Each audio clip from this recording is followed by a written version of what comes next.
구어시험뿐만이 아니고 세계사가 됐던 글로 돼 있는 것에서의 프레임은 어떤 역할을 하는지, 그리고 왜 우리가 프레임을 그렇게 강조를 했던 것인지 실제적인 사례를 준비를 했습니다. 앞으로 고교 학점제뿐만이 아니고 미래 시대에 우리 아이들 꼭 갖춰야 될 역량 하면은 저희는 사고력과 문해력, 즉 독해력이다 이렇게 보고 있는데, 회사를 시작하던 지금부터 한 20년 전부터 일관된 철학을 가지고 왔어요. 제가 너무 빨리 예측을 했는지 모르겠는데 사고력과 문해력 중요한 시대가 되었다. 시대적인 변화인 것 같습니다. 근데 사고력에 대한 정확한 정의 또는 문해력에 대한 정확한 정의도 지금 혼돈이 되고 있는 상태고 제대로 정의를 해주는 것인 것 같습니다. 사고력은 항상 얘기했지만 사고력 수학이라고 하는 범주를 넘어서는 인간의 두뇌 안에서 일어나는 종합적인 활동이다 이렇게 정의를 했었고, 문해력이라고 하는 것은 그 중에 언어 사고와 연결된 부분이다 라는 지금까지 얘기를 해왔었습니다.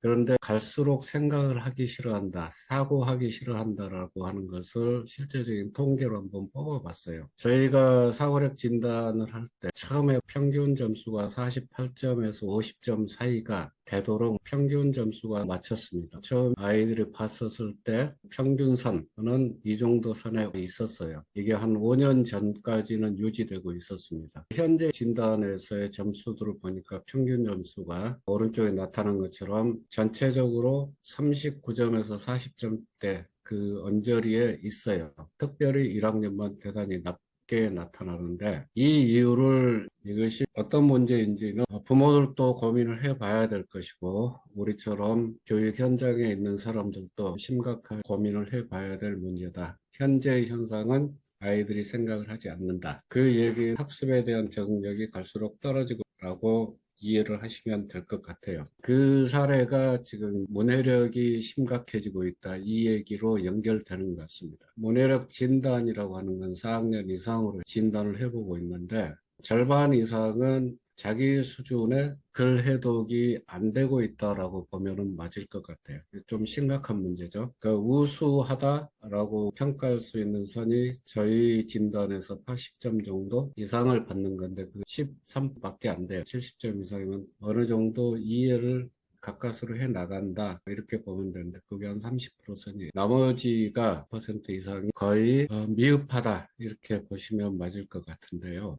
이 현상은 생각을 하지 않는 거하고 정확하게 일치합니다. 문해력, 사고력하고 직결되어 있고요. 사고력은 문해력하고 직결이 되어 있어요. 그러니까 생각을 하지 않으면 문해력도 떨어지지만 거꾸로 글자 해독이 안 되고 독해가 안 되면 또 다시 사고력으로 영향을 줍니다. 서로 돌고 도는 바퀴처럼 돌아가는데 사고력, 문해력 지금 다 같이 문제가 되고 있다. 학습의 가장 중요한 두 요소가 거의 준비 안 된 상태에서 아이들은 공부하고 있다. 사고력도 떨어지고 문해력도 떨어지고 분석하는 힘도 떨어지고 그러니 이해가 안 되고, 그래서 아이가 설명을 해줘도 못하 그러면 암기를 시킬 수밖에 없는 계속 악순환이 되고 있지 않는가 이렇게 생각이 듭니다. 분명한 거는 전반적으로 아이들은 떨어지고 있지만 최상위 클래스 즉 18 언저리에 있는 아이들 여전히 그대로 유지되고 있다. 다른 말로 하면은 학습력의 격차가 갈수록 벌어지고 있다. 우리 교육연구소에서 하는 사고력과 문해력은 학습의 기초를 만들어주기 위한 굉장히 중요한 작업이다. 그럼에도 불구하고 대부분은 그것을 어떤 특정 과목을 잘하기 위한 이렇게 생각을 하는 경우가 많더라. 그러다 보니 사고력은 수학을 하기 위한 것, 또 문해력에 대해서는 그냥 독서를 하면 커지는 것, 이런 식으로 매우 단편적으로 정의를 하고 있습니다. 이것이 문제라고 봐요. 문제가 정확하게 정의되지 않으면 해결책도 정확하게 나오지를 않겠죠. 현재 교육 현장은 저희가 봤을 때 그렇다고 봅니다.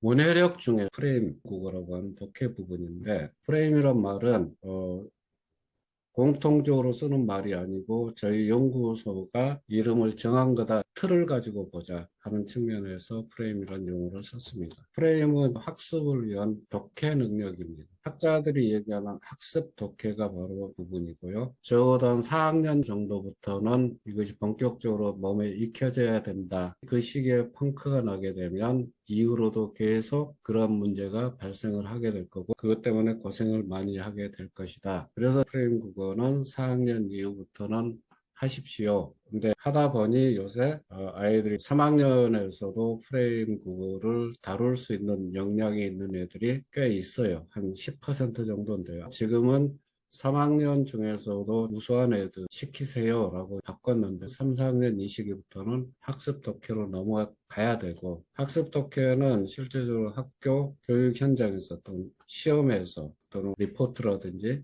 서술한다든지 하는 부분들에 모두 다 실제적으로 쓰여지는 거기 때문에 국어 시간에 배우고 있다. 프레임은 똑같은 지문이라 하더라도 그 시각을 어떻게 보느냐에 따라서 다른 것이 보인다. 그래서 프레임 읽게 되면 국어가 됐던 어떤 지문에서는 이런 문제들이 나올 수도 있겠다. 그거를 예측할 수도 있습니다.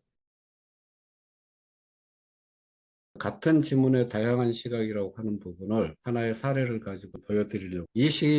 이거는 흥하 시인이라고 쓴 시입니다. 돌아오지 않는 새들을 기다리며 라는 이 시는 파괴된 그런 강을 노래한 시다, 이렇게 보시면 될 것 같아요.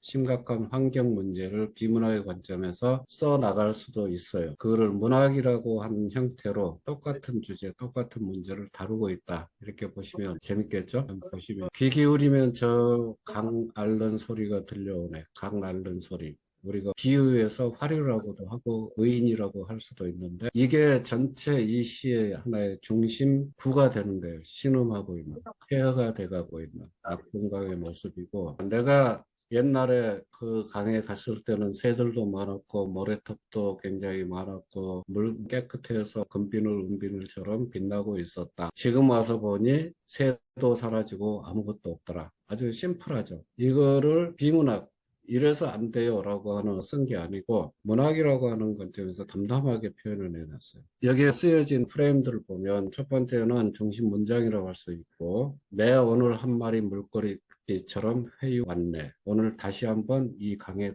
왔다라는 얘기죠. 근데 이 회유라고 하는 이게 뭐죠? 추론이 돼야 되겠죠. 근데 이 어휘를 모르면 무슨 말인지 모르겠죠. 회유에 왔더니 그날의 기억을 소생시켜 주는 것이라고, 아무것도 없다 이 얘기예요. 모두 사라진 강변에 커다란 굴뚝이 도열해 있고 천천히 검은 연기를 토해내고 있네. 천천히 굴뚝들이 굉장히 많이 보인다는 얘기고요. 검은 연기는 검은 연기가 나오는 묘사이기도 하지만 비유합니다. 비유 중에서 대유라고 하죠. 하나의 부분을 통해서 전체적인 것을 상징하는 비유로 쓸 때 대유법이라고 하는데, 검은 연기는 환경 문제 대표하는 예를 든 겁니다. 또 저 아랫줄에 보면 대지를 버린 내 영혼이 천천히 황폐가 계속 반복되고 있어요. 그리고 순서도 원래는 검은 연기를 천천히 토해내고 있네. 이게 맞아요. 그런데 제일 뒤로 따로 떼놨죠. 어휘 순서가 작가의 의도를 반영하는 경우가 많기 때문에 국어의 표준 어휘 순서를 알고 있으면 그 표준 어휘 순서와 다르게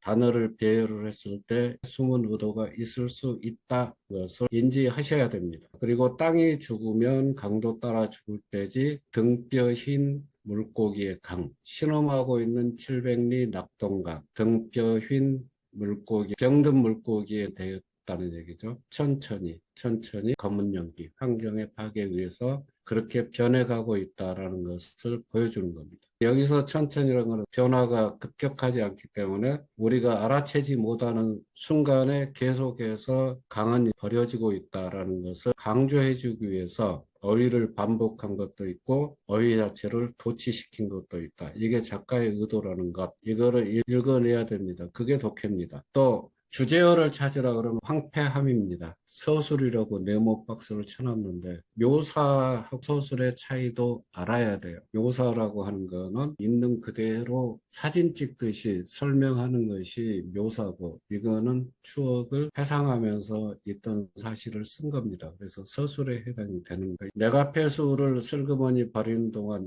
물고 신음하는 강, 그 물고기들 다 어디로 갔다나 내 발길 바다에 있다는 것까지 왔네. 낙동강구, 을숙도를 보고 눈 감고 마네. 강 따라서 걸어왔다는 얘기. 낙동강 전체를 자기 발로 살펴봤고 발원지에서부터 바다와 있다는 거기까지 전부 다 망가져 가 있는 그 상태를 표현하고 있는 겁니다. 그거를 읽어낼 수 있을까? 만약에 선생님이 가르쳐주면 풀고 가르쳐주지 않으면 못 풀고 그렇게 된다 그러면 독해를 하는 게 아니죠. 마지막 눈 감으면 바다 직박구리 우는 소리가 들려오네. 이게 함축입니다. 굉장히 많은 얘기를 넣고 있어요. 눈을 뜨면 어떻게 됩니까? 새 한 마리 없는 낙동강의 모습이 보이지만 눈을 감으면 추억 속에 있었던 그 찬란하고 풍성한 낙동강, 거기에서 우러대던 바다 직박구리 이런 소리들이 들린다. 눈을 감아야만이 들리는 모습. 이거를 굉장히 아픈 낙동강이죠. 그거를 함축적으로 표현하고 있다.